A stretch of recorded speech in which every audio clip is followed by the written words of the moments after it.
दृशितमो बन्धमोक्षाश्च यस्मात् अस्य श्रीब्रह्मरुद्रप्रभृतिसुरनरद्वीषशत्रात्मकस्य विष्णोर्व्यस्ताः समस्ताः सकलगुणनिधिः सर्वदोषव्यपेतः पूर्णानन्दाव्ययो यो गुरुरपि परमः चिन्तयेतं महन्तम् जन्माद्यस्य यतोऽन्वयादितरतश्चार्थेष्वभिज्ञस्वराट् तेने ब्रह्महृदायादिकवये मुख्यं तियं सूरयः तेजो वारिमृतं यथा विनिमयो यत्र त्रिसर्गो मृषा धाम्ना स्वेन सदा निरस्तकुहकं सत्यं परं धीमहि यदा मनस्वं विरजं योगेन सुसमाहितं काष्ठां भगवतो ध्यायेत ಸ್ವನಾಸಾಗ್ರಾವಲೋಕನಃ. ಏನಾಯ್ತು? ದೇವಹೂತಿಗೆ ಭಗವಂತ ಮನೋನಿಗ್ರಹಕ್ಕಾಗಿ ಕೆಲವು ನಿಯಮಗಳನ್ನು ಹೇಳ್ತಾ ಇದ್ದಾನೆ. ಏನೇನು ನಿಯಮಗಳವು? ಯಮ, ನಿಯಮ, ಆಸನ, ಪ್ರಾಣಾಯಾಮ, ಪ್ರತ್ಯಾಹಾರ, ಧಾರಣ, ಧ್ಯಾನ, ಸಮಾಧಿ. ಇದು ಯೋಗ ಅಷ್ಟವಿಧ ಸ್ಮೃತಃ. ಉಪಾಯ. ಯೋಗ ಅಂದ್ರೇನು? ಉಪಾಯ. ಯೋಗ ಶಬ್ದಕ್ಕೆ ಕೈಕಾಲು ಝಾಡಿಸೋದು ಅಂತ ಅರ್ಥ ಅಲ್ಲ. ಯೋಗ ಡೇ ಜೂನ್ 21. ಕೈ ಝಾಡಿಸ್ರಿ, ಕಾಲು ಝಾಡಿಸ್ರಿ, ಹೊಟ್ಟೆ ಅಳ್ಯಾಡಿಸ್ರಿ. ಯಾರ ಜನ್ಮದಾಗ ಯೋಗಾಸನ ಮಾಡಿದ್ದಿಲ್ಲ ಅವರು ವಿಡಿಯೋ ಮಾಡಿಸಿ ಹಾಕಿದ್ರು, ನಾವು ಕೈಕಾಲು ಝಾಡಿಸ್ತೀವಿ ಅಂತ ತಿಳ್ಕೊಂಡು ಯಾರಂತ ಹೇಳ್ಕೋಬ. ಯೋಗ ಅಂದರೆ ಉಪಾಯ ಅಂತ ಅರ್ಥ. ಯೋಗ ಶಬ್ದಕ್ಕೆ ಉಪಾಯ. ಮನೋನಿಗ್ರಹದ ಉಪಾಯಗಳು 8. ಯಾವ್ಯಾವ 8? ಯಮ, ನಿಯಮ, ಆಸನ. ಮನಸ್ಸು ನಿಗ್ರಹ ಆಗಬೇಕಾಗಿದ್ರೆ ಆಸನದ್ದು ಒಂದು ನಿಯಮ ಹೇಳ್ಯಾರ. ಪ್ರಾಣಾಯಾಮ ಹೇಳ್ಯಾರ. ಪ್ರತ್ಯಾಹಾರ ಅಂದ್ರೆ ಎಲ್ಲಾ ಇಂದ್ರಿಯಗಳನ್ನ ಹಿಂದೆ ತೆಕ್ಕೊಂಡ್ಬಿಡೋದು. ಎಲ್ಲಾ ಇಂದ್ರಿಯಗಳನ್ನ ಏನ್ ಮಾಡೋದು? ಹಿಂದೆ ತೆಕ್ಕೊಂಡ್ಬಿಡೋದು. ಅವುಗಳನ್ನು ಹಿಂದೆ ತೆಕ್ಕೊಳ್ಳೋದು ಅಂದ್ರೆ ಅರ್ಥ ಏನವನ್ನ? ಅವ್ನು ಹಿಂದೆ ತೆಕ್ಕೋಬೇಕು ಅವನ್ನೆಲ್ಲರ ಅಂದ್ರೆ ಅವು ತಮ್ಮ ಕೆಲಸ ಮಾಡೋದನ್ನ ನಿಲ್ಲಿಸೋದು ಅಂತ ಅರ್ಥ. ಅದಕ್ಕೆ ಹಿಂದೆ ತೆಕ್ಕೊಳ್ಳೋದು. ಎಲ್ಲ ಇಂದ್ರಿಯ ಹಿಂದೆ ತೆಕ್ಕೊಳ್ರಿ ಅನ್ಕಂಡು ಒಳಗೆ ಹಾಕೋಬೇಕು, ಕಿವಿ ಒಳಗೆ ಹಾಕೋಬೇಕು. ಏನು ಮಾಡ್ಬೇಕು ಅವನು? ಪ್ರತ್ಯಾಹಾರನೇ ಅರ್ಥ ಅದಕ್ಕೆ. ಆಯಾ ಇಂದ್ರಿಯಗಳು ಬಹಿರ್ಮುಖವಾಗಿ ಏನು ಕೆಲಸ ಮಾಡ್ಲಿಕ್ಕತ್ತಿದ್ವು ಅವನ್ನೆಲ್ಲ ಅಂತರ್ಮುಖಿಗಳನ್ನಾಗಿ ಮಾಡುವುದೇ ಪ್ರತ್ಯಾಹಾರ. ಧಾರಣ, ಧ್ಯಾನ, ಸಮಾಧಿ ಮೂರವ ವ್ಯತ್ಯಾಸದ. ಧಾರಣ ಅಂದ್ರೆ ಖಂಡಸ್ಮೃತಿ ಧಾರಣ. ಬಿಟ್ಟು ಬಿಟ್ಟು ಬಿಟ್ಟು ಸ್ಮರಣೆ ಮಾಡ್ತಿದ್ರೆ ಅದನ್ನ ಧಾರಣ ಅಂತ ಕರಿಬೇಕು. ಮತ್ತು ಸಾಯಂಕಾಲ 1 ತಾಸು, ರಾತ್ರಿ 1 ತಾಸು, ಮತ್ತು ಬೆಳಗ್ಗೆ ಎದ್ದಾಗ 1 ತಾಸು. ಹಿಂಗೆ ನೀವು ಬಿಟ್ಬಿಟ್ಟು ಭಗವಂತನ ಧ್ಯಾನ ಮಾಡ್ತಿದ್ರಿ ಅದನ್ನು ಧಾರಣ. ಅಖಂಡವಾಗಿ ಮಾಡ್ತಿದ್ರಿ ಅದನ್ನು ಧ್ಯಾನ. ಏನು ಬಿಟ್ಬಿಟ್ಟಿಲ್ಲೇ ಇಲ್ಲ, ಬೆಳಿಗ್ಗೆ ಕೂತ್ರೆ ಸಂಜೆ ತನಕ ಅಖಂಡ ಹಂಗೆ ಮಾಡ್ತಾ ಮಾಡ್ತಾ ಮಾಡ್ತಾ ಇರೋದು, ಅದನ್ನು ಧ್ಯಾನ. ಇವೆರಡು ಪ್ರಯತ್ನ ಪೂರ್ವಕವಾಗಿ ಮಾಡಬೇಕು. ಸಮಾಧಿ ಅಂದ್ರೆ ಅಪ್ರಯತ್ನ ಪೂರ್ವಕವಾಗಿ ಮಾಡಿದ್ದನ್ನು ಸಮಾಧಿ ಅಂತ ಕರೀತಾರೆ. 3 ವಿಷಯಗಳನ್ನು ಹೇಳಿದ ಪರಮಾತ್ಮ. ಇವಿಷ್ಟು ಮನೋನಿಗ್ರಹದ ಕೊನೆ ಹಂತ. ಇವೇನು 5 ಇದನ್ನು ದಾಟ್ಕೊಂಡ್ಮೇಲೆ 6ನೇದ್ದು, 7ನೇದ್ದು, 8ನೇದ್ದು. ಅದರೊಳಗೆ ಧ್ಯಾನವನ್ನು ಹೇಳಿ ಹೊರಟಿದ್ದಾನೀಗ. ಧಾರಣ ಅಥವಾ ಧ್ಯಾನ ಎರಡನ್ನೂ ಮಾಡಬಹುದು. ವಿಷಯವನ್ನು ಹೇಳ್ತಾನೆ. ಧಾರಣ ಮಾಡಬೇಕಾದ್ರೆ ಅಥವಾ ಧ್ಯಾನ ಮಾಡಬೇಕಾದ್ರೆ ಧ್ಯೇಯಮೂರ್ತಿ ಬೇಕು. ಧ್ಯೇಯಮೂರ್ತಿ ಇಲ್ಲದೆ ಧಾರಣಾ ಧ್ಯಾನಗಳನ್ನು ಮಾಡ್ಲಿಕ್ಕೆ ಬರೋದಿಲ್ಲ. ಸಮಾಧಿಯ ನಂತರ ದೂರ ಉಳಿತು. ಸಮಾಧಿ ವಿಷಯ ಬಹಳ ಅದ, ಅದು ಏನು ಹೇಳುವುದಿಲ್ಲ. ಯಾಕಂದ್ರೆ ಅದೆಲ್ಲ ಅಲ್ಲಿ ಸ್ವಲ್ಪ ಮುಗಿಯೋ ಕೆಲಸ ಅಲ್ಲೇ ಅಲ್ಲ. ಸುಮ್ಮನೆ ಏನಾರು ಹೇಳ್ಕೊಡೋದು. ಸಮಾಧಿ, ಅಸಂಪ್ರಜ್ಞಾತ ಸಮಾಧಿ, ಸಂಪ್ರಜ್ಞಾತ ಸಮಾಧಿ ಮತ್ತವ ಅದ್ರೊಳಗೆ ಏನೇನು ವಿಧಿ ನಿಷೇಧಗಳು ಹೆಂಗೆ ಎಲ್ಲ ದೊಡ್ಡ ಚಾಪ್ಟರ್ ಅದ. ಗೀತಾ ಭಾಷೆದಾಗ ಆಚಾರ ಹೇಳ್ಯಾರ ಅವನ್ನ. ಅದಕ್ಕೆ ಹೇಳಿದೆ. ಈಗ ನೋಡ್ರಿ ಏನು ಅಂದ್ರೆ ಧ್ಯೇಯಮೂರ್ತಿ ಇಲ್ಲದೆ ಧ್ಯಾನವನ್ನ ಮಾಡ್ಲಿಕ್ಕೆ ಬರೋದಿಲ್ಲ. ಶೂನ್ಯವನ್ನ ಧ್ಯಾನ ಮಾಡೋ ಹಂಗಿಲ್ಲ. ನೆನ್ಪಿಟ್ಕೊಳ್ರಿ. ನಮಗೇನಾಗ್ಬಿಟ್ಟದಂದ್ರೆ ಈ ಧ್ಯಾನದ ಕ್ಲಾಸಿಗೆ ಕರ್ಸಿರ್ತಾರೆ, ಲೈಟ್ ಆರಿಸಿ ಕಣ್ಣು ಮುಚ್ಚಿ ಕೂಡಿಸ್ಬಿಟ್ಟಿರ್ತಾರೆ, ಧ್ಯಾನ ಮಾಡ್ರಿ ಅಂತ. ಹೊಡೆದ ರೀತಿ ಮಾಡಿ ಆರಾಮ ಆತಂತು 1 ತಾಸು ಧ್ಯಾನ ಅಂತ ಬಂದಿರ್ತಾನೆ ಇವ. ಅದಕ್ಕೆ ಹಂಗಲ್ಲ. ಈಗ ನೋಡ್ರೆ ಗಾಯತ್ರಿ ಮಂತ್ರವನ್ನು ಜಪ ಮಾಡ್ಲಿಕ್ಕೆ ಹೊರಟಿವಿ. ಜಪ ಮಾಡ್ಲಿಕ್ಕೆ ಹೊರಟು ಕೂಡಲೇ ಧ್ಯಾನೇ ವಿನಿಯೋಗ ಅಂತೀವಿ. ಧ್ಯೇಯ ಸದಾ ಸವಿತೃಮಂಡಲ ಮಧ್ಯವರ್ತಿ ಅಂತೀವಿ. ಯಾಕೆ? ಗಾಯತ್ರಿ ಮಂತ್ರದಿಂದ ಯಾವ ರೂಪವನ್ನು ನಾವು ಧ್ಯಾನ ಮಾಡಬೇಕಾಗಿದೆ ಅದರ ಮೊದಲು ನೀವು ತಿಳ್ಕೋಬೇಕು. ಧ್ಯೇಯಮೂರ್ತಿಯನ್ನು ತಿಳಿಯದೆ ಧ್ಯಾನವನ್ನು ಮಾಡ್ಲಿಕ್ಕೆ ಬರೋದಿಲ್ಲ. ಅಂದಮೇಲೆ ಧ್ಯೇಯಮೂರ್ತಿ ಹೆಂಗಿರ್ಬೇಕು ಅದನ್ನು ಹೇಳ್ತೀನಿ ಅಂತ. ಮನಸ್ಸು ಹೊಯ್ದಾಡದೆ ಇದ್ದಂಗೆ ಇದ್ದು ಆ ಭಗವನ್ಮೂರ್ತಿನ ಚಿಂತನೆ ಮಾಡ್ರಿ. ಮೊದಲು ಮೂಗಿನ ತುದಿಯನ್ನ ನೋಡ್ರಿ. ಸ್ವನಾಸ ಅಗ್ರ ಅವಲೋಕನ. ಧ್ಯಾನಕ್ಕೆ ಕೊಡ್ಬೇಕಾದ್ರೆ ಮೊದಲು ಮುಗಿನ ತುದಿ ನೋಡ್ಬೇಕಂತ. ಯಾರೋ ಕೇಳಿದ್ರು, ಯಾರು ಮುಗಿನ ತುದಿ ಅಂತ ಕೇಳಿದ್ರು. ಯಾರು ನಮ್ಮ ಮುಗಿಂದೋ ನಿಮ್ಮ ಮುಗಿಂದೋ? ಸ್ವನಾಸ ನಮ್ಮ ಮುಗಿಂದ, ಮಂದಿ ಮುಗಿಂದಲ್ಲ. ಮತ್ತೆ ಸ್ವನಾಸ ಅಗ್ರ ಅವಲೋಕನ. ತಮ್ಮ ಮೂಗಿನ ತುದಿ ನೋಡ್ಬೇಕಾಗ್ತದೆ. ಮೂಗಿನ ತುದಿ ಎಲ್ಲದಂತ ಮತ್ತೆ ಪ್ರಶ್ನೆ. ಈಗ ಅಲ್ಲಿ ಮುಗಿನ ತುದಿ ಎಲ್ಲಿರ್ತದೆ? ಇಲ್ಲಿರ್ತದೆ ಮುಗಿನ ತುದಿ. ಇದು ಮುಗಿನ ತುದಿ ಅಲ್ಲ, ಇದು ಮುಗಿನ ತುದಿ. ನಾವು ಗದ್ದಲಾಗ್ಯದ ನಮ್ಗೆ ಸ್ವಲ್ಪ. ನೀರು ಉಲ್ಟಾ ತಿಳ್ಕೊಂಡ್ಬಿಟ್ಟಿವಿ, ಮುಗಿನ ತುದಿ ಅಂತ ತಿಳ್ಕೊಂಡಿರ್ತೀವಿ. ಯಾಕಂದ್ರೆ ಇಲ್ಲೇನದ ಇದು ಭಾಗ ಹಿಂಗೆ ಉಲ್ಟಾ ಅದ, ಅದು ಹಿಂಗಿಲ್ಲ ಮತ್ತದು. ಈ ಬುರುಡೆಗಳನ್ನು ನೋಡ್ರಿ, ಮೂಗು ಹೆಂಗಿರ್ತದ, ಬುರುಡಿ ಒಳಗೆ ಮೂಗು ಇದು ಅರ್ಧ ಕಟ್ಟಾಗಿದ್ದು ಇಷ್ಟ ಇರ್ತದೆ ಅದು, ಇಲ್ಲದ ತುದಿ ಅದು. ನಾವೇನ್ ಮಾಡ್ಬಿಟ್ಟಿವಿ, ಇದು ಚರ್ಮನ್ನ ಮೂಗಂತ ತಿಳ್ಕೊಂಡ್ ಕೂತೀವಿ. ಇಲ್ಲಿ ನೋಡ್ರಿ ಮೆತ್ತಗದ, ಇಲ್ಲಿ ಗಟ್ಟಿ ಅದ, ಹಿಡಿದು ನೋಡ್ರಿ ಗೊತ್ತಾಗ್ತದೆ. ಅದರಿಂದ ಹೆಂಗೆ ಹಿಡಿದಾಗ ಇದೇನಿಲ್ಲ, ಇದು ಏನಂದ್ರೆ ಇದು ಮೂಗಿನ ತುದಿ, ಇಲ್ಲಿ ನೋಡ್ಬೇಕು ಅಂತ ಅರ್ಥ. ಅದಕ್ಕೆ ಮೂಗಿನ ತುದಿಯಲ್ಲಿ ನೋಡಿ ಧ್ಯಾನ ಮಾಡಬೇಕು. ಪ್ರಸನ್ನ ಮುಖವುಳ್ಳಂಥವನು, ಕಮಲದ ಒಳಭಾಗದ ಕೆಂಪೇನಿರ್ತದೆ ಅಂಥ ಕಣ್ಣಿದ್ದವನು. ದೇವರ ಧ್ಯಾನ ಮಾಡುವಾಗ ಪ್ರಸನ್ನ ಮುಖನಾದ ಭಗವಂತ, ಅವನ ಕಣ್ಣುಗಳು ಕಮಲದ ಒಳಭಾಗದಂತೆ ಕೆಂಪಾಗಿರುವಂತಹದ್ದು, ನೈದಿಲೆ ಕಮಲದಂತೆ ಅಂದರೆ ನೀಲಿ ಕಮಲದಂತೆ ಶ್ಯಾಮನಾದವನು, ಶಂಖಚಕ್ರ ಗದೆಗಳನ್ನು ಧರಿಸಿರುವಂಥವನು, ಕೌಶೇಯವಾಸ ರೇಷ್ಮೆಯ ವಸ್ತ್ರವನ್ನು ಉಟ್ಟವನು, ಶ್ರೀವತ್ಸ ಚಿಹ್ನೆ ಇದ್ದವನು, ಆಮೇಲೆ ಪ್ರಕಾಶಮಾನವಾದ ಕೌಸ್ತುಭಮಣಿಯನ್ನು ಕುತ್ತಿಗೆಯಲ್ಲಿ ಧರಿಸಿರುವಂಥವನಾಗಿದ್ದಾನೆ. ವನಮಾಲೆ ಹಾಕ್ಕೊಂಡಿದ್ದಾನಂತೆ. ಅದು ಹೆಂಗದ, ಮತ್ತದ್ವಿರೇಫಾ ಕುಲಯ ಪರೀತಂ ವನಮಾಲಯ. ಆ ವನಮಾಲಿ ವಾಸನೆಗೆ, ಹೂವಿನ ವಾಸನೆಗೆ ದುಂಬಿಗಳೆಲ್ಲ ಬಂದು ಮುತ್ಕೊಂಡ್ಬಿಟ್ಟಾವಂತ. ಅದಕ್ಕೆ ಅವು ಹಾಕ್ಕೊಂಡು ಮಾಲಿಗೆ ಹೂ ಕಟ್ಟ್ಯಾರ, ಅದನ್ನ ಅದು ವಾಸನೆ ಇಷ್ಟು ಘಮ ಘಮ ಘಮ ಅದ ಅಂದ್ರೆ ಎಲ್ಲಾ ದುಂಬಿಗಳು ಬಂದು ಅದಕ್ಕೆ ಅಂಟ್ಕೊಂಡ್ಬಿಟ್ಟಾವಂತ. ಪರಾರ್ಘ್ಯಹಾರ ವಲಯ ಕಿರೀಟಾಂಗದ ನೂಪುರಂ, ಕಿರೀಟ ಅಂಗದ ನೂಪುರ ಮೂರು ಹಾಕ್ಕೊಂಡಾನ. ನೂಪುರ ಅಂದ್ರೆ ಗೆಜ್ಜಿ, ಇಷ್ಟು ಹಾಕ್ಕೊಂಡಾನ. ಆಮೇಲೆ ವಡ್ಡ್ಯಾಣ ಹಾಕ್ಕೊಂಡಾನ. ಇನ್ನ ಶಾಂತನಾಗಿರುವಂತಹ ಭಗವಂತನ ಹೃದಯಾಂಭೋಜ ವಿಷ್ಟರಂ, ಭಕ್ತರ ಹೃದಯವನ್ನೇ ಮನೆ ಮಾಡಿಕೊಂಡಿರ್ತಕ್ಕಂಥವನು. ಇವರನ್ನು ನೋಡ್ರಿ. ಅಲ್ಲ ಯಾರೋ ಹೇಳಿದ್ರಂತ, ಅಲ್ರಿ ಎಲ್ಲ ಬರೋಬ್ಬರಿ ಎಲ್ಲಾ ದೇವ್ರ ಫೋಟೋದಾಗ ಮೀಸಿನೇ ಇಲ್ಲಲ್ಲ ಅಂತ ಕೇಳಿದಂತ ಯಾರೊಬ್ರು. ದೇವ್ರ ಫೋಟೋ ಎಲ್ಲ ಬರೋಬ್ಬರಿ, ಎಲ್ಲ ದೇವ್ರ ಫೋಟೋಗೆ ಮೀಸ್ ಇಲ್ಲಲ್ಲ, ಅವ ಇನ್ನೂ ಏನು ಮೀಸ್ ಬಂದಿಲ್ಲ ಹೆಂಗೆ ಹೇಳ್ರಿ, ಅವ್ನು ಭಾಳ ಮೀಸ್ ಬರಂಗಿಲ್ಲ ಅವಂಗೆಲ್ಲ. ಯಾಕೆ ಬರಂಗಿಲ್ಲ ಅವಂಗೆ? ಅದಕ್ಕೆ ಹೇಳ್ತಾರೆ, ಆಪಿಚ್ಛ ದರ್ಶನಂ ಶಶ್ವತ ಸರ್ವಲೋಕ ನಮಸ್ಕೃತಂ. ದೇವರನ್ನು ಯಾವಾಗಲೂ ಕೂಡ ಈಗ ಮೀಸೆ ಬೆಳೆಯುವನು ಅನ್ನೋ ಹಂಗ ನೋಡ್ಬೇಕಂತ, ಮೀಸಿ ಬೆಳೆದೋ ನೋಡೋ ಹಂಗಿಲ್ಲ ನಮ್ಮಲ್ಲಿ. ಕೈಶೋರ ಯೌವನಾಭ್ಯಂತರ ಕಾಲ ಆಪೀಚ್ಛ ಇತ್ಯುಚ್ಯತೆ. ಕಿಶೋರಾವಸ್ಥೆ ಯೌವನಾವಸ್ಥೆ ಮಧ್ಯದಲ್ಲಿ ಅದಕ್ಕೆ ಆಪೀಚ್ಛ ಅವಸ್ಥೆ ಅಂತ ಕರೀತಾರೆ. ಅದಕ್ಕೆ ಹಂಗ ಚಿಂತೆ ಮಾಡ್ಬೇಕು. ಅವನು ಮೀಸಿ ಬಂದಾವಂತೂ ಇಲ್ಲ, ಮೀಸಿ ಇಲ್ಲ ಅಂತೂ ಇಲ್ಲ, ಹಿಂಗೆ ಮಾಡೋಂಗಿಲ್ಲ. ಅದಕ್ಕೆ ಮುಖ ಅದು ಆವಾಗ ಭಾಳ ಚಂದ ಇರ್ತದೆ ಮುಖ. ಅದು ಈ ಮೀಸಿ ಗಡ್ಡ ಬಂದ್ಕೊಳ್ಳಿ ಒಂದು ಸ್ವಲ್ಪ ವಿಕಾರ ಆಗಿ ಹೋಗ್ತದೆ. ವಿಕಾರ ಏನು ಪೂರ್ಣ ಹಣೆಬಾರ ಕಟ್ಟ ಹೋಗಿರ್ತದೆ. ಅದಕ್ಕೆ ಹಂಗ ಚಿಂತನೆ ಮಾಡ್ರಿ. ಸಂತಂ ವಯಸ್ಸಿ ಕೌಶೇರೇ ಭಕ್ತಾನುಗ್ರಹ ಕಾರಕಂ, ಭಕ್ತರ ಅನುಗ್ರಹವನ್ನು ಮಾಡುವನು ಅಂತ ಹಿಂಗೆ ತಿಳ್ಕೊಳ್ರಿ. ಎಲ್ಲಿ ತನಕ ಧ್ಯಾನ ಮಾಡಬೇಕು? ಯಾವನ್ನ ಚವತೆ ಮನಃ, ಮನಸ್ಸು ಕೆಲವೊಮ್ಮೆ ಬ್ಯಾಸತ್ ಬಿಡ್ತಾರೆ. ಅದು ಅಷ್ಟು ಹಿಡ್ಕೊಳಿಕ್ ಆಗಂಗಿಲ್ಲ. ಹಿಂಗೆ ಒಮ್ಮೆ ಇಷ್ಟು ದೇಹವನ್ನು ಹಿಡ್ಕೊಳಿಕ್ ಆಗ್ಲಾರ್ದ ಚೂರು ಚೂರು ಹಿಡ್ಕೊಂಡು ಬಿಟ್ಟು ಹೋಗ್ತಿರ್ತದೆ. ಸ್ವಲ್ಪ ಅಲ್ಲಿ ತನಕ ಮಾಡ್ರಿ.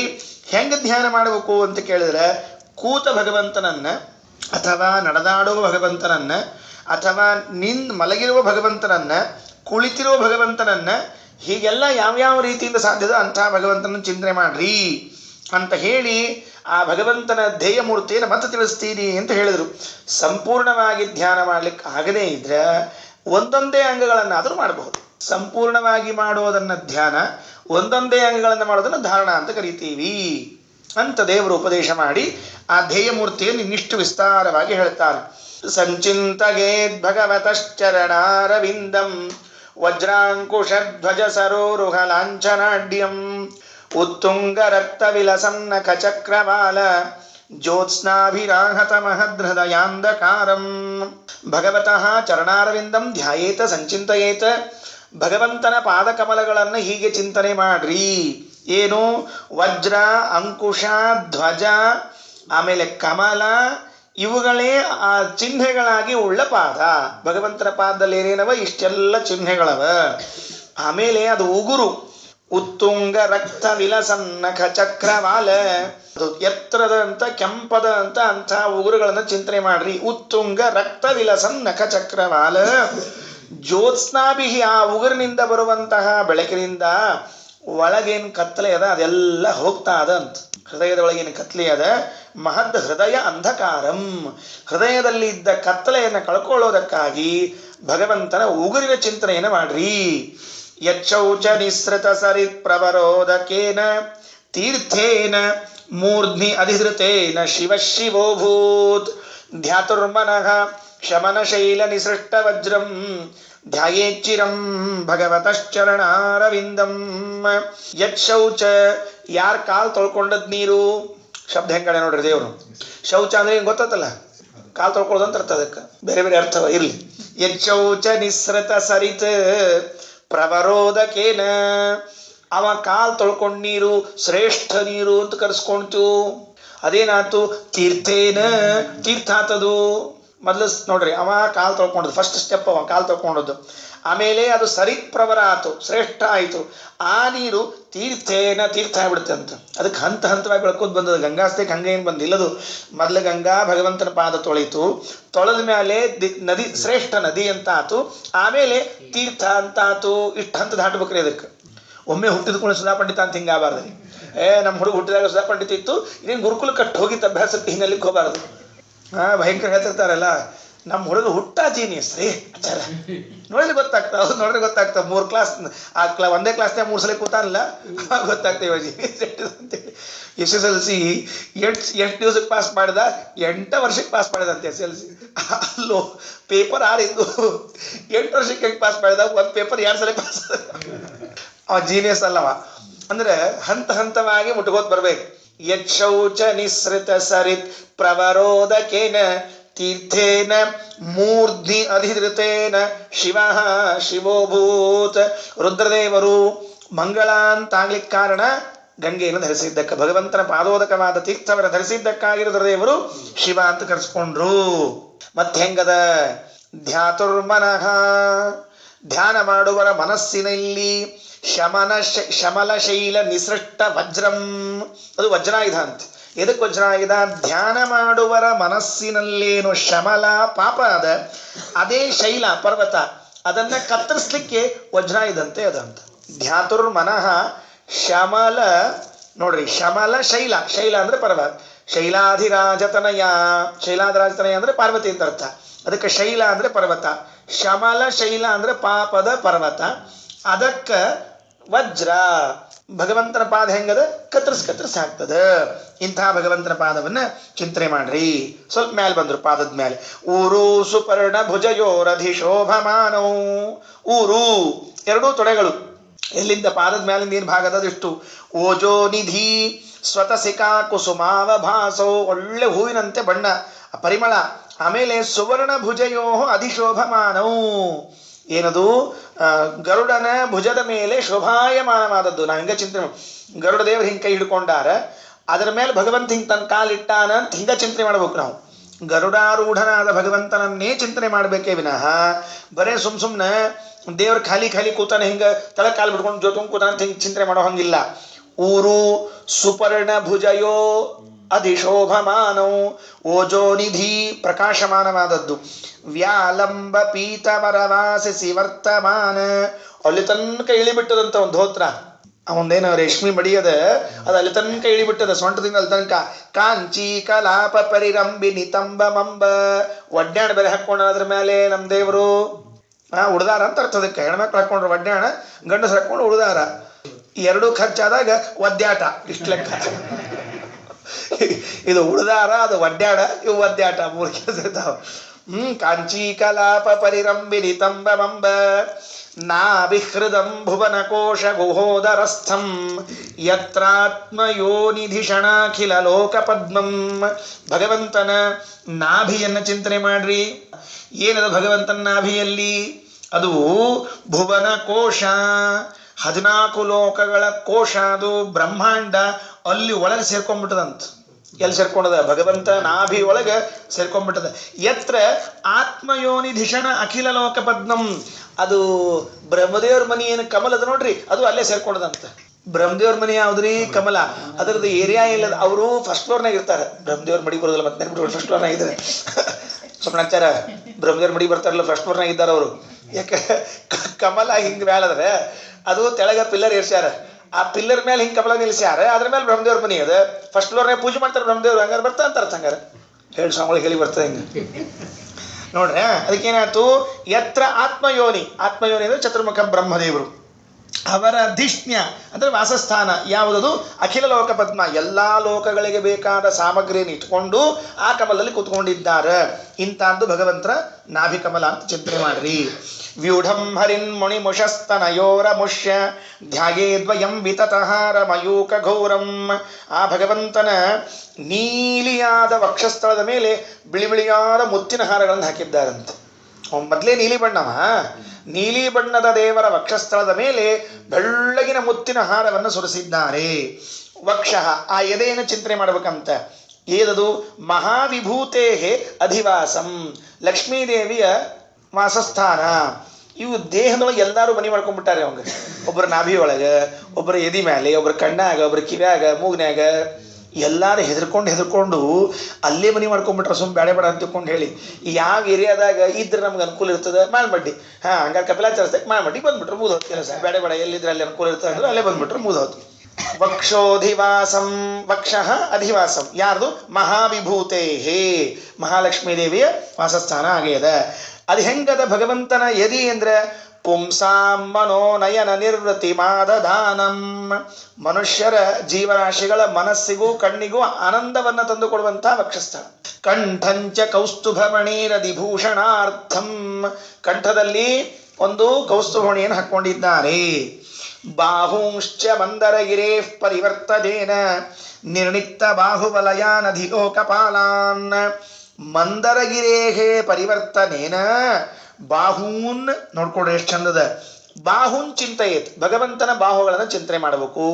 ಏನ್ ಮಾಡ್ಯಾವು ಬಾಹುಗಳು ಅಂತ ಕೇಳಿದ್ರೆ, ಮಂದರಗಿರೇಹೇ ಪರಿವರ್ತನೇನ, ಅದು ಮಂದರಗಿರಿಯನ್ನ ಪಾಪ ಹಿಂಗೆ ತಿಕ್ಲಿಕ್ಕೆ ನಾವು ಅವು ಎಲ್ಲರಿಗೂ ಮಾಡ್ಲಿಕ್ಕೆ ಆಯ್ತು. ಕ್ಷೀರಸಾಗರ ಮಥನ ಹಿಂಗೆ ಮಥನ ಮಾಡ್ಬೇಕಾದ್ರೆ ಅವು ಕೈಯಾಗ ಹಾಕೊಂಡು ಬಳಿ ಇದ್ದು ನೋಡ್ರಿ, ಒಂಚೂರು ಹಿಂಗೆ ತಿಕ್ತಿದ್ವಂತ ಅದಕ್ಕೆ ಯಾವುದಕ್ಕೆ ಪರ್ವತಕ್ಕೆ ಹಿಂಗೆ ಘಡ್ ಘಡ್ ಘಡ್ ಘಡ್ ಆಗಿ ಅದು ಫಳ ಫಳ ಫಳ ಫಳ ಹೊಳ್ಳಿಗತ್ತಿತ್ತಂತೆ. ಎಷ್ಟೆಷ್ಟು ತಿಕ್ತಾರೆ ಬಂಗಾರ ಅದು ಚಂದ ಆಗ್ತಂಥದ್ದು. ಬಾಹುಂಶ್ಚ ಮಂದರಗಿರೇ ಪರಿವರ್ತನೇನ ನಿರ್ಣಿಕ್ತ ಅಂದ್ರೆ ಹಿಂಗೆ ತಿಕ್ಕೋದು.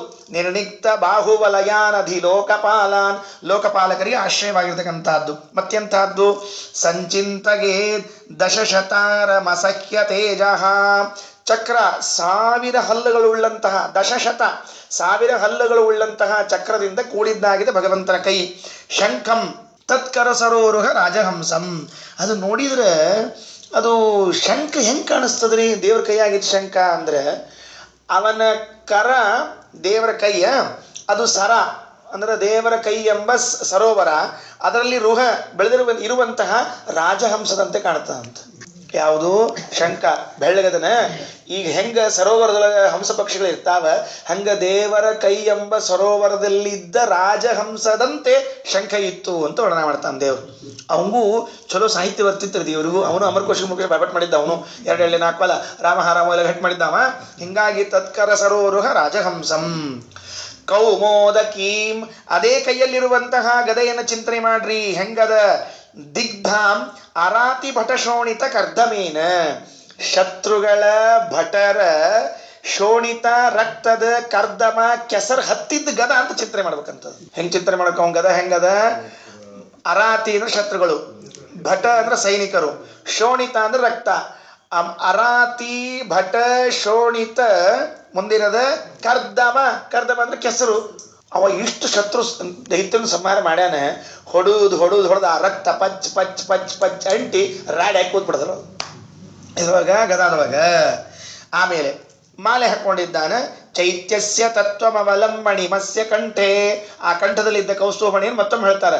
ಈಗ ಹೆಂಗೆ ಹೇಳಿದ್ರು ಅಂದ್ರೆ, ಅಲ್ಲಿ ಅಭಿಮಾನಿ ದೇವತೆಗಳನ್ನು ಹೇಳಿದ್ದಿಲ್ಲ, ಇಲ್ಲಿ ಹೇಳಿಕತ್ತಾರ. ಬ್ರಹ್ಮ ಚಿತ್ತಾಭಿಮಾನಿನ ಚೈತ್ಯ ತನ್ನಿಯಮನಾಧರಿ ಸಚ ಬ್ರಹ್ಮ ಹರೇ ಕಂಠೆ ಕೌಸ್ತುಭತ್ವೇನ ಭಾಸತೆ. ಆ ಬ್ರಹ್ಮದೇವರು ಭಗವಂತನ ಕೌಸ್ತುಭಮಣಿಯಾಗಿ ಇದ್ದಾರ. ದೇವರೇನು ಕೂತಿಯಾಗ ನಾಭಿ ಒಳಗ ಕಮಲದ ಅದವ್ರ ಮನಿ. ಈ ಕುತಿಯೊಳಗೇನ ಕೌಸ್ತುಭಮಣಿ ಹಾಕೊಂಡಾನ, ಅದಕ್ಕೆ ಅಭಿಮಾನಿಗಳು ಬ್ರಹ್ಮದೇವರು. ಚಿತ್ತಕ್ಕೂ ಅಭಿಮಾನಿ, ಚಿತ್ತಕ್ಕೆ ಹಿಂದೆ ಬಂದದ ಚಿತ್ತಕ್ಕೆ ಮತ್ತೆ ನೆನಪು ಮಾಡಿದ, ಚಿತ್ತಾಭಿಮಾನಿಗಳು ನೆನಪು ಮಾಡ್ಯಾರ. ಭೃತ್ಯಾನುಕಂಪಿತ ಧಿಯೇಹ ಗೃಹೀತ ಮೂರ್ತೆ ಸಂಚಿಂತಗೇತ್ ಭಗವತೋ ವದನಾರವಿಂದಂ. ಭಗವಂತನ ಮುಖವನ್ನು ಚಿಂತನೆ ಮಾಡ್ರಿ ಹೆಂಗ. ಯದ್ವಿಸ್ಫುರನ್ ಮಕರ ಕುಂಡಲ ಮಲ್ಗಿತೇನ ವಿದ್ಯೋತಿ ತಾಮಲ ಕಪೋಲ ಮುದಾರಹಾಸಂ. ಅವ ಕಿವಿ ಒಳಗ ಮಕರ ಕುಂಡಲ ಹಾಕೊಂಡ ಅಂತವ. ಮಕರ ಕುಂಡಲ ಅಂದ್ರೆ ಏನು? ಮೊಸಳೆಯೋ ಮೀನೋ? ಮಕರ ಅಂದ್ರೆ ಮೊಸಳೆಯೋ ಮೀನೋ? ಅವ ಪಾಂಡ್ರಂಗ ದೇವ್ ಕೊಳ್ಳಾಗ ಏನೋ ನೋಡ್ರಿ ಒಂಚೂರು ಮೀನವ ಅವನ ಕಿವಿ ಒಳಗ. ಅಂದ್ರೆ ಮಕರ ಶಬ್ದಕ್ಕೆ ಮೀನ ಅಂತ ಅರ್ಥ, ಮೊಸಳೆ ಅಂತ ಅರ್ಥ ಅಲ್ಲ. ಈಗ ಮಕರ ಅಂದ್ರೆ ಜಲಚರ ಪ್ರಾಣಿ ಅಂತ ಇಷ್ಟ ಅರ್ಥ. ಹಂಗೆ ಮಾಡ್ಬೇಕದನ್ನ. ಮಕರ ಅನ್ನೋ ಶಬ್ದ ಮೊಸಳೆಯೊಳಗೆ ರೂಢಿ. ಲಕ್ಷಣ ಎಲ್ಲಿ ಅಂದ್ರೆ ಜಲಚರ ಪ್ರಾಣಿ ಎಂಬ ಲಕ್ಷಣ ಅದಕ್ಕೆ. ಇವು ಶಾಸ್ತ್ರ ಇಷ್ಟು ಸೂಕ್ಷ್ಮ ಇರ್ತಾವ್ರಿ, ಏನೇ ಹೇಳ್ಕೊಂಡು ಏನೋ ಆಗ್ಬಿಟ್ಟಿರ್ತಾವು. ಮಕರ ಕುಂಡಲ ಮಲಗಿತೇನ ಅಂತಂದ್ಬಿಟ್ರೆ ತೊಗೊಂಬರಿಪ್ಪ ಮೊಸಳಿ ತೊಗೊಂಬರ್ರಿ ಅಂದ್ರೆ ಮೊಸಳಿ ಕಿವ್ಯಾಗ ಹಾಕ್ರಿ, ಅವ್ನು ಕಿವ್ಯಾಗ ಅಂದ್ರೆ ಅಂಥದ್ದೊಂದು ಕುಂಡಲ ಮಾಡಿ ಹಾಕ್ರಿ. ಮತ್ತೆ ಮೀನ ಕುಂಡಲ ಅದ ಅಲ್ರಿ. ಮಕರ ಅಂತ ಶಬ್ದ ಆಡ್ತೀರಿ, ಮೀನನ್ನ ಕಿವ್ಯಾಗ ಹಾಕಿರಿ ನೀವು ಅಂದ್ರೆ ಮಕರ ಶಬ್ದ ಮೊಸಳೆಯನ್ನ ಹೇಳ್ತದೆ, ಅದು ರೂಢ್ಯರ್ಥ. ಲಕ್ಷಣಾರ್ಥ ಯಾವುದು? ಜಲಚರೇ ಲಕ್ಷಣ. ಜಲಚರ ಪ್ರಾಣಿಯೊಳಗೆ ಲಕ್ಷಣ ಮಾಡಬೇಕು. ಗಂಗಾಯಾಮ್ ಘೋಷ ಇದ್ದಂಗೆ ಗೊತ್ತಾತಿಲ್ಲೋ? ಗಂಗಾಯಾಮ್ ಘೋಷ ಅಂತಂದ್ರೆ ಗಂಗಾದ ಒಳಗ ಮನೆಯಲ್ಲಿ ಮತ್ತದು ಗಂಗಾ ದಂಡಿ, ಆ ದಂಡಿ ಎಂಬ ಲಕ್ಷಣ ಮಾಡಿದ್ವಿ, ಹೌದಿಲ್ಲ? ಹಂಗ ಇಲ್ಲೂ ಕೂಡ ಮಕರ ಅನ್ನೋ ಶಬ್ದಕ್ಕೆ ಜಲಚರೇ ಲಕ್ಷಣ, ಜಲಚರದ ಲಕ್ಷಣ ಮಾಡಬೇಕು. ಆ ಜಲಚರ ಯಾವುದು ಅಂದ್ರೆ ಮೀನ. ಅದಕ್ಕೆ ಮಕರ ಕುಂಡಲ ವಲ್ಗಿತೇನ ಅವು ಅದನ್ನ ಅದೇನು ಮಕರ ಕುಂಡಲ ಅದು ವಲ್ಗಿತ. ವಲ್ಗಿತ ಅಂದ್ರೆ ಏನು? ಡ್ಯಾನ್ಸ್ ಮಾಡ್ತಂತ ಸಂಚೂರು ಅಳ್ಳ್ಯಾಂತಂತ ಅರ್ಥ. ಅದಕ್ಕೆ ವಲ್ಗಿತ ಅನ್ನೋ ಶಬ್ದಕ್ಕೆ ಡ್ಯಾನ್ಸ್ ಮಾಡಿದ್ದು ಅಂತ ಅರ್ಥ. ನೃತ್ಯೇನ ಅವು ಹಿಂಗೆ ಅಳಿಯಾಳಿಗತಾವ. ಅದರದ್ದು ಬೆಳಕಿವನ್ನ ಗಲ್ಲದ ಮೇಲೆಲ್ಲ ಬಿದ್ದದ. ಅದೇನು ಮಕರ ಕುಂಡಲ್ ಹಾಕೊಂಡಾನ, ಅದರದ್ದು ಬೆಳಕೆಲ್ಲ ಈ ಗಲ್ಲದ ಮೇಲೆ ಬಿದ್ದದ. ಸಾಲದ್ದಕ್ಕೆ ಇವ ನಗ್ಲಿಕತ್ತಾನ. ಉದಾರ ಹಾಸಂ ಎಷ್ಟು ಚಂದ ಇರ್ಬೇಕು. ಅವ ನಗತಾ ಇದ್ದಾನ, ಅದು ಮಕರ ಕುಂಡಲ ಅದ, ಅದ್ರ ಬೆಳಕೆಲ್ಲ ಗಲ್ಲದ ಮೇಲೆ ಬಿದ್ದದ. ಇಂಥ ಸುಂದರವಾದ ಮುಖವನ್ನ ಚಿಂತನೆ ಮಾಡಿಕೊಳ್ರಿ ಅಂತ ದೇವರು ತನ್ಮುಖ ತಾನೇ ಹೇಳಿಕತ್ತಾನ. ಪಾಪ ಇನ್ಯಾರು ಹೇಳ್ಬೇಕು ಅವಂಗೆಲ್ಲರ. ಇನ್ನ ಮತ್ತ ಅವನದೇನಪ್ಪ ಅದು ಯಾವುದದು ಇನ್ನ ಹುಬ್ಬು, ಅವನ್ನೆಲ್ಲ ಹೇಳ್ಕೊತ ಹೋಗ್ಬೇಕು ಮುಂದಿಂದು. ಯತ್ ಶ್ರೀನಿಕೇತಂ ಅಲಿಬಿಹಿ ಪರಿಸೇವ್ಯಮಾನಂ ಭೂತ್ಯ ಸ್ವಯಾ ಕುಟಿಲ ಕುಂತಲ ವೃಂದ ಜುಷ್ಟಂ. ಅವನ್ ಕೂದ್ಲ ಭಾರಿ ಚಂದ ಇದ್ವಂತ, ಗುಂಗುರು ಗುಂಗುರು ಗುಂಗುರು ಇದ್ವಂತ. ಅವ್ನ ಕೂದ್ಲ ಎಂಥವಿದ್ದು ದೇವರು? ಗುಂಗುರು ಗುಂಗುರು ಕೂದ್ಲಿದ್ವಂತ. ಮೀನದ್ವಯ ಶ್ರಿಯಮಧಿಕ್ಷಿಪದಬ್ಜ ನೇತ್ರಂ. ಅವನ ಎರಡೂ ಕಣ್ಣು ಮೀನಗಳನ್ನ ಮೀರಿಸ್ಬಿಟ್ಟಿದ್ವಂತ. ಮೀನುಗಳು ಅದು ಕಣ್ಣು ಮೀನ್ದಂಗಿರ್ತಾವಂತ ಕವಿ ಸಮಯ ಸಿದ್ಧ. ಅದೇನು ನಮ್ಮಲ್ಲೇನು ಸಿದ್ಧಲ್ಲ. ನಮ್ಮ ಕಣ್ಣಿನ ಮೀನು ಇದ್ದಂಗಿಲ್ಲ, ಮತ್ತೆ ನಮ್ಮ ಕಣ್ಣಿನ ಮೀನು ಇದ್ದಂಗಿಲ್ಲ. ಮತ್ತೆ ಅದಕ್ಕೆ ನಮ್ಮ ಕಣ್ಣು ಹೆಂಗವ? ಗುಂಡವ, ಅಥವಾ ಸ್ವಲ್ಪ ಒಂಚೂರು ಹಿಂಗೆ ಸೊಟ್ಟವ. ಆದ್ರೆ ಮೀನದಂಗ ಅಂತ ಹೇಳೋದೇನದ, ಇದು ಕವಿ ಸಮಯ ಸಿದ್ಧ. ಕವಿಗಳು ಒಂದು ಉತ್ಪ್ರೇಕ್ಷೆ ಮಾಡ್ಕೊಂಡಿರ್ತಾರೆ. ಇಲ್ಲ ಹಿಂಗೆ ಮೀನದಂಗದ, ವಿಶಾಲಾಕ್ಷಿ, ಮೀನಾಕ್ಷಿ, ಅಂಬುಜಾಕ್ಷಿ ಹಿಂಗೆಲ್ಲ ಮಾಡಿರ್ತಾರಲ್ಲ. ಮತ್ತು ಕವಿ ಸಮಯ ಸಿದ್ಧ ಅಂತ ತಿಳ್ಕೊಬೇಕು ಅವನು. ಅದಕ್ಕೆ ಹಂಗದ. ಹಂಗೆ ಅದನ್ನೂ ಕೂಡ ನೋಡ್ರಿ, ಇದೊಂದು ಸ್ವಲ್ಪ ಸಾರಸ್ಯ ಹೇಳ್ತಾರೆ. ಧ್ಯಾಯೇತ ಮನೋಮಯಂ ಅತಂದ್ರಿತ ಉಲ್ಲಸದ್ಭ್ರೂ. ಆ ಹುಬ್ಬನ್ನು ಮತ್ತೆ ಚೆಂದಾಗಿ ಚಿಂತನೆ ಮಾಡ್ರಿ ಅಂತಿಷ್ಟು ಹೇಳಿದ್ರೆ, ಅಷ್ಟ ಚಿಂತನೆ ಮಾಡ್ಬೇಕಾದ್ರೆ ಮತ್ತೊಂದು ಶಬ್ದ ಹಾಕಿದ್ರು, ಅತಂದ್ರಿತ ಅಂತ ಹಾಕಿದ್ರು. ಅತಂದ್ರಿತ ಅಂದ್ರೆ ಏನು? ತಂದ್ರ ಅಂದ್ರೆ ಆಲಸ್ಯ ಅಂತ ಅರ್ಥ ರೀ. ಅತಂದ್ರಿತ ಅಂದ್ರೆ ಆಲಸ್ಯವಿಲ್ಲದೆ ಅಂತ ಅರ್ಥ. ಅದಕ್ಕೆ ಇವರು ಬರೀತಾರೆ, ಇಬ್ರು ಬರೀತಾರೆ. ಏನು ಬರೆದಾರ ಅಂದ್ರೆ ಅತಂದ್ರಿತ ಆಲಸ್ಯವರ್ಜಿತ ಅಂದ್ರೆ ಆಯ್ತು ಧ್ಯಾನಿ ಆದರ ನೈರಂತರ್ಯೇ ಸೂಚಯತಿ. ಧ್ಯಾನ ಮಾಡ್ಬೇಕಾದ್ರೆ ಆದರ ಇರ್ಬೇಕು, ನೈರಂತರ್ಯ ಇರ್ಬೇಕು, ಎರಡೂ ಇರ್ಬೇಕ್ರಿ. ಇಲ್ಲಿ ತನಕ ಬಂದೀವಿ, ಇನ್ನೇನು ಮುಗ್ದಂಗಾತ್ ಬಿಡು ಅಂತ ಬಿಡ್ಲಿಕ್ಕೆ ಹೋಗಬಾರ್ದು. 30 ದಿವಸದ ವೃತ್ತದೊಳಗೆ 28 ದಿವಸ ಮಾಡಿದ್ದಂತ. 28 ಮಾಡಿಲ್ಲ, ಮತ್ತೇನು ಬಿಡೋದು ಬಿಟ್ಬಿಡ್ಬಾರ್ದು, 2 ದಿವಸ ಮಾಡಬೇಕಾಗ್ತದನ್ನ. ಆದರ ನೈರಂತರ್ಯ ಅಭ್ಯಾಮ್. ಅದ್ರೊಳಗೆ ಆದರ ಇರ್ಬೇಕು ಮತ್ತು ನೈರಂತರ್ಯ ಇರಬೇಕು. ಆದರ ಇದ್ದು ಬಿಟ್ಬಿಟ್ಟು ಮಾಡೋ ಹಂಗಿಲ್ಲ, ನೈರಂತರ್ಯ ಇದ್ದ ಆದರ ಇಲ್ಲದೆ ಇರೋ ಹಂಗಿರಂಗಿಲ್ಲ. ಎರಡೂ ಕೂಡಿರ್ಬೇಕು. ಮತ್ತೆ ನಾವು ಏಕಾದಶಿ ತಿನ್ನೋರು ಅಂತ ಹಿಂಗೆ ಇಟ್ಕೊಂಡು ಹೇಳಿದ್ ನಾವು. ಆದ್ರಿಂದ ತಸ್ಯಾವಲೋಕಮಧಿಕ, ಏಕಾದಶಿ ತಿನ್ನೋರು ವೃತದ ತಿಂತಾರಂತ, ಹಿಂಗಿದ್ದಾರೆ ನಮ್ಮಲ್ಲಿ. ತಸ್ಯಾವಲೋಕಮಧಿಕ ಅದು ವ್ಯಾಖ್ಯಾನ ಗೊತ್ತಾತಿಲ್ಲ ಅವ್ರದ್ದೇನದು ಬೀಜ ಮಾತು. ತಸ್ಯಾವಲೋಕಮಧಿಕಂ ಕೃಪಯಾತಿ ಘೋರ ತಾಪತ್ರಯೋಪಶಮನಾಯ ನಿಸೃಷ್ಟಮಕ್ಷ್ಣೋಃ ಸ್ನಿಗ್ಧಸ್ಮಿತಾನುಗುಣಿತಂ ವಿಪುಲ ಪ್ರಸಾದಂ ಧ್ಯಾಯೇಚ್ಚಿರಂ ವಿತತ ಭಾವನಯಾ ಗುಹಾಯಾಂ. ಅವನ ಅವಲೋಕನ, ಅವನ ನೋಟ, ದೇವ್ರು ಹೆಂಗ್ ನೋಡ್ತಾನ? ತಸ್ಯ ಅವಲೋಕಂ ಅಧಿಕಂ, ಬಹಳ ಚೆನ್ನಾಗಿದೆ ಅಂತೆ. ಹೆಂಗದ? ಕೃಪಯಾ ಅಧಿಕಂ, ಕೃಪೆಯಿಂದ ಕೂಡಿದ ನೋಟ ಅಂತೆ. ಯಾಕ್ರಿ ಕೃಪೆಯಿಂದ ಕೂಡಿದ್ದು ಅಂದ್ರೆ ಅದೇನಾಗಿದೆ ಗೊತ್ತಾ? ಅತಿಘೋರ ತಾಪತ್ರಯ ಉಪಶಮನಾಯ. ಇದೇನು ಘೋರವಾದ ತಾಪತ್ರಯ ಅದ, ಇದನ್ನ ಉಪಶಮನ ಮಾಡ್ಲಿಕ್ಕೇನೆ ದೇವರ ನೋಟ ಇರೋದಂತೆ. ದೇವರು ನೋಡಿದ ಅಂದ್ರೆ ನಮ್ಮ ತಾಪಗಳು, ನಮ್ಮ ತಾಪತ್ರಯಗಳು ಎಲ್ಲವೂ ಪರಿಹಾರ ಆಗ್ತದೆ. ಅಕ್ಷ್ಣೋಹ ನಿಸೃಷ್ಟಂ, ಕಣ್ಣಿನಿಂದ ಹೊರಗೆ ಬಂದ ಅವನ ಅವಲೋಕನ ಏನದ? ಕೃಪಯಾ ಅಧಿಕಂ, ಕೃಪೆಯಿಂದ ಕೂಡಿದ್ದಾಗಿದೆ ಅಂತೆ. ಆ ಕೃಪೆಯಿಂದ ಕೂಡಿದ, ಕರುಣೆಯಿಂದ ಕೂಡಿರುವಂತಹ ದೇವರ ಕಾರುಣ್ಯ ನಮ್ಮ ಎಲ್ಲ ತಾಪತ್ರಯಗಳನ್ನು ಪರಿಹಾರ ಮಾಡುವುದಕ್ಕಾಗಿದೆ. ಅಂಥವರನ್ನು ಸ್ಮರಣೆ ಮಾಡಿ ಹೃದಯದಲ್ಲಿ, ಮನಸ್ಸಿನಲ್ಲಿ. ಆತ ವಿಪುಲ ಪ್ರಸಾದ, ನೋಡ್ರಿ ಬಹಳಷ್ಟು ಪ್ರಸಾದವನ್ನು ಕೊಡುವಂತಹದ್ದಾಗಿದೆ ಅಂತ ಹೇಳ್ತಾ. ಇದಾದ ಮೇಲೆ ಮತ್ತೆ ಹಾಸಂ, ದೇವರ ಮುಗುಳ್ನಗೆಯನ್ನು ಚಿಂತನೆ ಮಾಡ್ರಿ. ಯಾಕ? ಹರೇಹೇ ಅವನತ ಅಖಿಲ ಲೋಕ ತೀವ್ರ ಶೋಕ ಅಶ್ರುಸಾಗರ ವಿಶೋಷಣಂ ಅತ್ಯುದಾರಂ. ಭಾಳ ವಿಶೇಷಣ ಕೊಟ್ಟಾನ್ರಿ ದೇವ್ರವ್. ಒಟ್ಟು ಬಿಡಿಸ್ಕೋದು ಕೊಡ್ಬೇಕ್ರಿ ನೋಡ್ರಿ. ಹಾಸಂ ಅಂದ್ರೆ ನಗು, ಹರೇಹೇ ಅಂದ್ರೆ ಪರಮಾತ್ಮನ, ಹರೇಹೇ ಹಾಸಂ ದೇವರ ನಗು ಹೆಂಗದ? ಅವನತ ಶರಣು ಬಂದ, ಅಖಿಲ ಲೋಕ ಎಲ್ಲ ಜನರ, ತೀವ್ರ ಶೋಕ ತಡಿಲಿಕ್ಕಾಗದೇ ಇರುವ ದುಃಖ, ಅದರ ಅಶ್ರು ಕಣ್ಣೀರು, ಅದರ ಸಾಗರ ಅದೇನು ಕಣ್ಣೀರಿನ ಸಾಗರ ಅದ, ಇದನ್ನ ವಿಶೋಷಣ ಒಣಗಿಸೋದು ಯಾರ್ದು? ದೇವರ ನಗು ಅಂತ. ದೇವ್ರ ನಗು ಹೆಂಗದ ಅಂದ್ರೆ, ಯಾರು ದೇವರೇ ನೀನೇ ಶರಣಪ್ಪ ಅಂತ ಬಂದಾರ ಅವ್ರೇನ್ ದುಃಖದಾಗ ಕಣ್ಣೀರು ಹಾಕಿ ಹಾಕಿ ಸಾಗರ ಆಗ್ಯದ, ಆ ಸಾಗರ ಒಣಗಿಸ್ಲಿಕ್ಕೆ ಈ ಹಾಸದ ಅಂತ. ಹಾಸಂ ಹರೇರವನತಾಖಿಲ ಲೋಕ ತೀವ್ರ ಶೋಕಾಶ್ರು ಸಾಗರ ವಿಶೋಷಣ ಮತ್ಯುದಾರಂ. ಒಣಗಿಸ್ಬೇಕಲ್ಲ ಅದನ್ನು. ಹಸಿಯಾಗಿತ್ತು, ಹಸಿ ಇದ್ರೆ ಲಗು ಲಗು ಮಂದಿನ ದಾಟ್ಲಿಕ್ಕೆ ಬರೋದಿಲ್ರಿ. ಇವು ಆಚಾರ ಮಡಿ ಮಂದಿ ಜಿಗದ್ ಹೋಗ್ತಿರ್ತಾವೆ, ಹಾರವ್ರ ಅನ್ನೋದು ಕರ್ಸ್ಕೊಂಡು. ಅದಕ್ಕೆ ದೇವರಂದ ಒಣಗಿಸ್ಬಿಡ್ತೀನಿ ತಗೋ ನಾನು ಅಂದವ, ಒಣಗಿಸ್ಬಿಟ್ಟ. ಸಮ್ಮೋಹನಾಯ ರಚಿತಂ ನಿಜಮಾಯಯಸ್ಯ ಭ್ರುಮಂಡಲಂ ಮನುಸುತೆ ಮಕರಧ್ವಜಸ್ಯ. ಹುಬ್ಬೇನವ ದೇವ್ರ ಹುಬ್ಬು, ಅದು ನಿಮ್ಮ ಸಲುವಾಗಿ ಏನಿಲ್ಲ ಅಂತದು. ಮತ್ತೆ ಯಾರಿಗೆ? ಕಾಮಗ ಮೋಹ ಬರಲಿ ಅಂತ ಮಾಡ್ಯಾನ ದೇವರನ್ನ. ಮಕರಧ್ವಜಸ್ಯ ಅವೇನು ಮತ್ತೆ ಇವ ಇದ್ದಾನ ಕಾಮ, ಆ ಕಾಮನಿಗೆ ಸಂಮೋಹನ ಬರಲಿ ಅನ್ನೋದಕ್ಕಾಗಿ ಇವ ಹುಬ್ಬು ರಚನೆ ಮಾಡ್ಕೊಂಡ ಅಂತ. ಕಾಮನ ಎಲ್ಲಾರ್ಗು ಮೋಹ ಕೊಡವ. ಮಕರಧ್ವಜ ಅಂದ್ರೆ ಹೌದು, ಅದೇ ಮತ್ತೆ ಅದೇ ಅಲ್ಲ. ಅದಕ್ಕೆ ಹೇಳಿದ್ ನಾನು ಜಲಚರದಲ್ಲಿ ಪ್ರಾಣಿಯಲ್ಲಿ ಮಾಡ್ಬೇಕು ಅಂತ ಹೇಳಿದ್ದು. ಅವ ಮೀನಕೇತನ, ಅವ ಮೀನ ಚಂದ ಇರ್ತದೆ, ಅದು ಅವನ ಧ್ವಜ ಯಾರದದು? ಕಾಮಂದು. ಆದ್ರೆ ಇಲ್ಲೂ ಮಕರಧ್ವಜ ಅಂತ ಕರೆದಾರ. ಅಂದ್ರೆ ಅರ್ಥದಕ್ಕೆ ಮತ್ತೆ ಮೀನೊಂದು ಲಕ್ಷಣ ಮಾಡ್ರಿ ಅಂತ ತಾತ್ಪರ್ಯ ಅದಕ್ಕೆ. ಅದು ಒಮ್ಮೆ ಅಂದ್ರೆ ಎಷ್ಟು ಸೂಕ್ಷ್ಮ ಇರ್ತದೆ, ಒಂದ್ಸಲ ಓದ್ಕೋತ ಹೋಗ್ಬಿಟ್ರೆ ಎಲ್ಲ ಲಕ್ಷ ಹಾಕೋತ ಹೋಗ್ಬಿಟ್ಟು ನಮ್ದು ಅದನ್ನ. ಮಕರ ಅಂತ ಶಬ್ದ ಬಂದದ, ಮೊಸಳೆ ಅಲ್ಲ, ಮೀನ ಜಲಚರ ಪ್ರಾಣಿ ಅಂತ ಅರ್ಥ ಆತ. ಮಕರಧ್ವಜಸ್ಯ ಅವ ಕಾಮಗೂ ಮೋಹ ಬರಲಿ ಅಂತ ಅನ್ನೋ ಉದ್ದೇಶದಿಂದ ದೇವ್ರೇನ್ ಮಾಡ್ಯಾನ? ಹುಬ್ಬಿನ ರಚನೆಯನ್ನ ಮಾಡಿಕೊಂಡಿದ್ದಾನ. ಇಷ್ಟು ಹುಬ್ಬಿನ ತನಕ ಬಂದು ಎಲ್ಲ ಹೇಳ್ದ. ಇನ್ನು ಮುಂದೆ ಹೇಳ್ತಾನೆ, ಧ್ಯಾನಾಯನಂ ರಹಸಿ ತದ್ ಬಹುಲಾಧರೌಷ್ಟ. ಆ ದೇವರ ತುಟಿ, ಭಾಸಾ ಅರುಣಾಯಿತ ತನು ದ್ವಿಜಕುಂದ ಪಂಕ್ತಿ. ಇವು ಕೆಂಪದಂತ ತುಟಿ, ಹಲ್ಲು ಬೆಳ್ಳಗವಂತ. ಆ ತುಟಿ ಕೆಂಪು ಹಲ್ಲಿನ ಮೇಲೆ ಬೀಳಿಕತ್ತಂತ ಕಾಂತಿ. ಏನಪ್ಪ ಎಲ್ಲರ ಅದು ಬೆಳ್ಳಗ, ಇದು ಕೆಂಪ. ಆ ಕೆಂಪು ಕಾಂತಿ ಹಲ್ಲಿನ ಮೇಲೆ ಬೀಳಿಕತ್ತದಂಥದ್ದು. ತದ್ ಬಹುಲಾಧರುಷ್ಟ ಭಾಸ ಅರುಣಾಯಿತ ತನು ದ್ವಿಜ ಕುಂದ ಪಂಕ್ತಿ. ದ್ವಿಜ ಅಂದ್ರೆ ಹಲ್ಲು, ಹಲ್ಲಿಗೆ ದ್ವಿಜ ಅಂತ ಕರೀತಾರೆ. ಎಷ್ಟೆಷ್ಟು ಮಂದಿಗೆ ದ್ವಿಜ ಅಂತ ಕರೀತಾರೆ ನೆನ್ಪಿಟ್ಟುಕೊಳ್ರೆ. ಆನಿ ದ್ವಿಜ, ಹಲ್ಲು ದ್ವಿಜ, ಬ್ರಾಹ್ಮಣ ದ್ವಿಜ, ಕ್ಷತ್ರಿಯ ದ್ವಿಜ, ವೈಶ್ಯ ದ್ವಿಜ. ಇವ್ರೆಲ್ಲ ಏನಾಗ್ಯಾರ? ದ್ವಿಜ ಆಗ್ಯಾರ. ಯಾಕೆ? ಎರಡೆರಡು ಸಲ ಹುಡ್ತಾರ. ಹಲ್ಲು ಸಹಿತಕ್ಕ 2 ಸಲ ಹುಡ್ತದ, ಅದು ದ್ವಿಜ. 2 ಸಲ ಹುಟ್ಟಿವ್ ನಾವು, ಅದಕ್ಕೆ ಬ್ರಾಹ್ಮಣರು ಅಂದ್ರೆ. ಹಲ್ಲು 2 ಸಲ ಹುಡ್ತಾವ, ನೀವು ಸುಮ್ ಕೊಡಿ ಜಾತಿ ಮಾತಾಡ್ಕೊಬೇಡಿ. 2 ಸಲ ಹುಟ್ಟಿದಕ್ಕೆ ಬ್ರಾಹ್ಮಣ ಹಂಗಿಲ್ರಿ. 2 ಸಲ ಹುಟ್ಟಿದ್ಮೇಲೆ ಸಾಧನೆ ಮಾಡ್ಕೊಳ್ಳೋದು ಬ್ರಾಹ್ಮಣ ಆಗ್ತಾವ.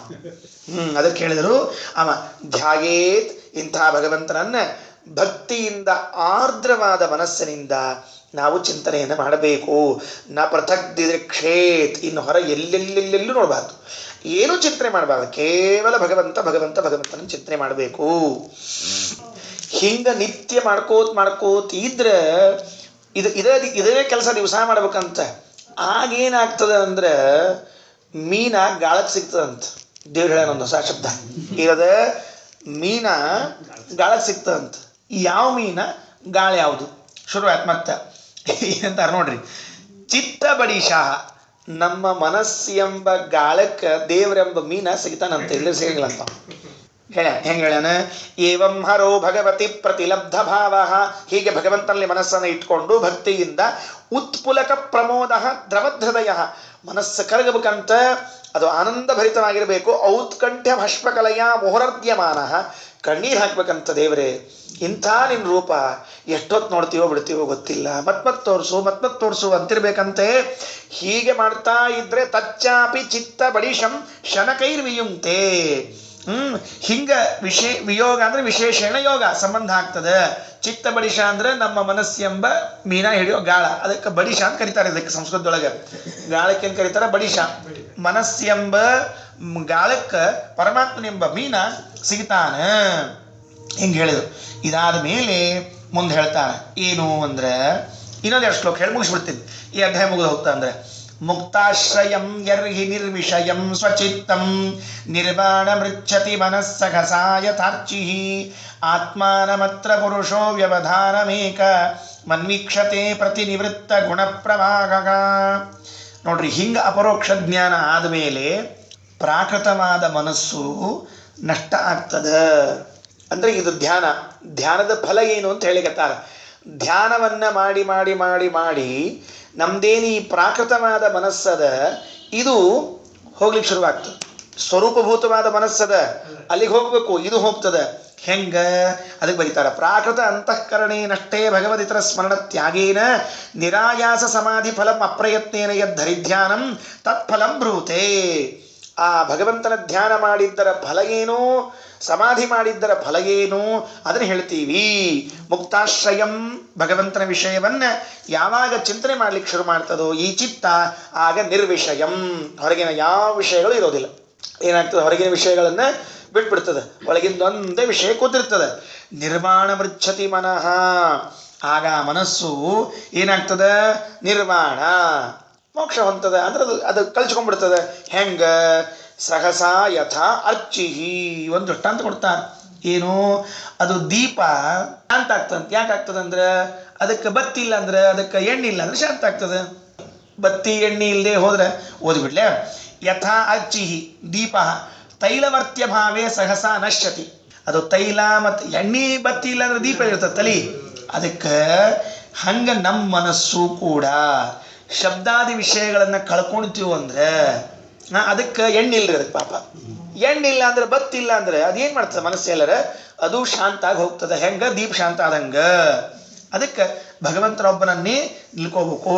ನೋಡ್ರಿ, ಅದು ಅರೆ ಬರೀತಾರ ಚಂದದ. ಏನಂತಾರ, ಯದಾ ಬಾಹ್ಯಮನಃ ನಿರ್ವಾಣಂ ವಿನಾಶಂ ರುಚ್ಯತಿ. ಬಾಹ್ಯಮನ ಅಂದ್ರೆ ಏನು, ಈ ಹೊರಗಿನ ಅಂತಃಕರಣ ಮನಸ್ಸು, ಅದು ದೀಪಜ್ವಾಲ ತೈಲಾದ್ಯ ಭಾವೇ, ತೈಲ ಇಲ್ಲ ಹೋಗ್ಬಿಡ್ತದೆ. ಸ್ವಚಿತ್ತಂ, ಸ್ವರೂಪಭೂತವಾದ ಮನಸ್ಸೇನದ ಅದು ಪರಮಾನಂದವನ್ನು ಹೊಂದದಂತ. ಈ ಮನಸ್ಸು ಹೋತ ಒಳಗಿನ ಮನಸ್ಸಿಗೆ ಆನಂದ ಆತ. ಅಪ್ಪ ಪುಣ್ಯಾತ್ಮ, ಆ ಎಣ್ಣೆ ಆ ಬತ್ತಿ ಸುಳ್ ಬಂದು ನಮಗೆಲ್ಲ ಏನೇನೋ ಹಾಕ್ಲಿಕ್ಕತ್ತಿತ್ತು, ಎಲ್ಲ ಹೋತು, ನಿಶ್ಚಿಂತ್ಯಾತು ಅಂತಾರೆ. ಅದಕ್ಕೆ ದೃಷ್ಟಾಂತ ಕೊಡ್ತಾರೆ. ಯಥಾ ಸ್ಥಿಮಿತ ತೈಲ ಪಾತ್ರೆ ಸ್ಥಿತ ದೀಪ ಜ್ವಲನಾಖ್ಯಮಾನಂದ ಪ್ರಾಪ್ನೋತಿ. ಅದರ ದೃಷ್ಟಾಂತ ಹೇಳ್ತಾರೆ. ಎರಡನೇದು ಮತ್ತೊಂದು, ತುಂಬ ಎಣ್ಣೆ ಅಥವಾ ತುಪ್ಪ ಹಾಕಿರಿ, ದೀಪ ಹಚ್ಚಿಟ್ಟಿರಿ, ಯಾರ ಮನುಷ್ಯರ ಕಾರ್ಬಾರ ಇಲ್ಲ, ಆ ದೀಪ ಹೆಂಗೆ ಉರಿತದೆ, ಶಾಂತ ಉರಿತದೆ. ಹಂಗೆ ನಮ್ಮ ಮನಸ್ಸು ಶಾಂತ ಇರ್ತದೆ. ಹಿಂಗೆ ಎರಡಕ್ಕೂ ಅನ್ವಯ ಅಂತ ಮಾಡ್ತೇವೆ ಸರಿ. ಅದವಾರ ಎಣ್ಣೆ ಹೋದ ದೀಪ ಶಾಂತ ಆಗ್ತಂತ ವಿಚಾರ, ತುಂಬ ಎಣ್ಣೆ ಇದ್ದ ದೀಪ ಹೆಂಗೆ ಪ್ರಸನ್ನವಾಗಿ ಉರಿತಿರ್ತದೆ, ಹಂಗೆ ನಮ್ಮ ಮನಸ್ಸು ಪ್ರಸನ್ನವಾಗಿ ಉರಿತದೆ. ಮತ್ತೆ ಒಂದು ಶಬ್ದ ಹಾಕ್ಯಾರ, ಮನುಷ್ಯಾದ್ಯ ಭಾವೇ. ಕಾರ್ಬಾರ್ ಮಾಡೋರು ಮನುಷ್ಯರು ಇದ್ದಿದ್ದಿಲ್ಲ ಅಂದ್ರೆ ಶಾಂತ ಉರಿತದೆ ಅಂತ ಬರ್ದಾರ. ಮತ್ತೆ ಹೋಗೋದು ದೇವ್ರನ್ನ ಹೇಳಲ್ಲ, ಹೋಗೋದು ದೀಪ ಏನಾಯ್ತು, ನಿಂಗೆ ಯಾಕೆ ಬೇಕು, ಅದು ಪಡೆಯೋದು ಉರಿಲಿಕ್ಕತ್ತದ. ನವರಾತ್ರಿ ದೀಪ ಇಟ್ಟಿರ್ತಾರೆ ನೋಡ್ರಿ, ಅದು ಬರ್ದಾರ ಅವ್ರು. ಯಾವ್ದಾರು ನವರಾತ್ರಿ ದೀಪ ಇಟ್ಟಿದ್ದು ಬರ್ದಾರ ಅಷ್ಟ ಅಂತ, ಅದನ್ನ ಬೇರೆ ಬರ್ದಿಲ್ಲ.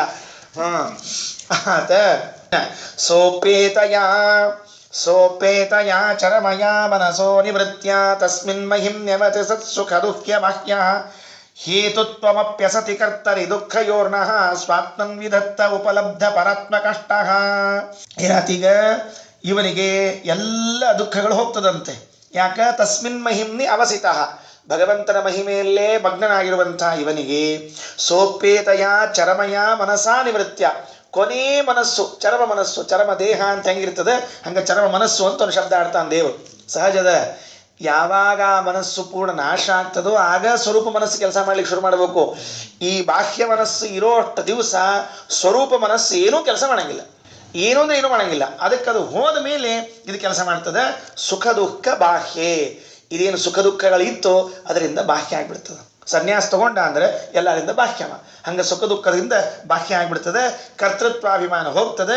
ಕರ್ತೃತ್ವಾಭಿಮಾನ ಹೋತು ಅಂದ್ರೆ ಆಗ ಯಾವ ದುಃಖ ಆಗೋದಿಲ್ಲ, ಏನಾಗೋದಿಲ್ಲ.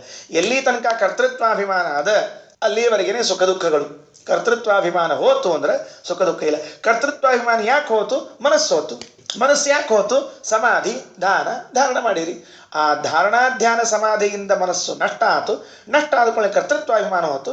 ದುಃಖ ಸುಖಗಳು ಹೋಗೇ ಬಿಡುತ್ತೆ, ಏನು ಸಮಸ್ಯೆ ಉಳಿಲಿಲ್ಲ ಅನ್ನೋದನ್ನು ಹೇಳ್ತಾ ಇದ್ದಾರೆ. ದೇಹಂತು ತನ್ನ ಚರಮಂ ಸ್ಥಿತ ಮುಜ್ಜಿತಂ ವಾ ಸಿದ್ಧೋ ವಿಪಶ್ಯತಿ ಯಥೋದ್ಯಮಗತ್ ಸ್ವರೂಪಂ ದೈವಾದುಪೇತಮಥ ದೈವ ವಶಾದಪೇತಂ ವಾಸೋ ಯಥಾ ಪರಿಕೃತಂ ಮಧಿರಾಮದಂದಗ. ಚರಮ ದೇಹ ಬಂದಾಗ ಅಪರೋಕ್ಷ ಜ್ಞಾನಿ ಹೆಂಗಿರ್ತಾನೆ, ದೇಹದ ಮೇಲೆ ಎಚ್ಚರವಾಗಿಲ್ಲ ಅಂತ ಮೈ ಮೇಲೆ ಏನೇ ಎಚ್ಚರಂಗಿಲ್ಲ ಅಂತ. ಅಪರೋಕ್ಷ ಜ್ಞಾನಿಯ ಚರಮದೇಹ ಬಂದಿತ್ತು ಅಂದರೆ ಮೈ ಮೇಲೆ ಎಚ್ಚರಂಗಿಲ್ಲ. ದೃಷ್ಟಾಂತ ಯಾವ್ದು ಕೊಟ್ಟಾನ ಗೊತ್ತೇನ್ರಿ ಕಪಿಲ? ನಿಮ್ಗೆ ಹೇಳಿದ್ರೆ ಆಶ್ಚರ್ಯ ಆಗ್ತದೆ. ಕುಡ್ಕೊಂಡು ದೃಷ್ಟಾಂತ ಕೊಟ್ಟಾನ್ರಿ ದೇವರು. ಕುಡ್ಕೊಂಡು ಏನು ಕುಡ್ಕೊಂಡೇನು ಕುಡ್ದಾಗ ಅವ್ ಮೈ ಮೇಲೆ ಬಟ್ಟಿ ಇದ್ರೇನು ಬಿದ್ರೇನು ಅವಂಗ ಏನು ವಸ್ತ್ರ ದೃಷ್ಟಾಂತ ಏನ ವಾಸೋ ಯಥ ಅಂತ ಬಿದ್ದು ಪೆಟ್ಟ ವಾಸೋ ಯಥಾ ಪರಿಕೃತಂ ಮದಿರಾ ಮದಾಂಧಃ. ಕುಡ್ದವಂಗ ಮೈ ಮೇಲೆ ಬಟ್ಟಿ ಇದ್ರೆಷ್ಟು ಬಿಟ್ರೆಷ್ಟು, ಹಂಗೆ ಚರ್ಮದೇಹ ಬಂದಾಗ ದೇಹ ಇದ್ರೆಷ್ಟು ಬಿಟ್ರೆಷ್ಟು ಅವಂಗ ಏನಾಗೋದಿಲ್ಲ, ಅದ್ರ ಮೇಲೆ ಅಭಿಮಾನ ಇರೋದಿಲ್ಲ ಅಂತ. ಅಂತೂ ಕುಡುಕರು ಉಪಯೋಗ ಬಿದ್ದಿರ್ರಿ ನಮಗೆ. ಎಲ್ಲ ಪುರಾಣ ಹೇಳಿ ಕುಡ್ಕಂದ್ ದೃಷ್ಟಾಂತ ಹೇಳ್ಬಿಡುದು. ಏನ್ರಿ ಆಚಾರ ಕುಡ್ಕಂದ್ ಯಾಕತಿ? ನಾ ಏನ್ ಮಾಡ್ಲಿ? ದೇವ್ರು ಹೇಳ್ಯಾರ ಕುಡ್ಕಂದ್ ದೃಷ್ಟಾಂತ.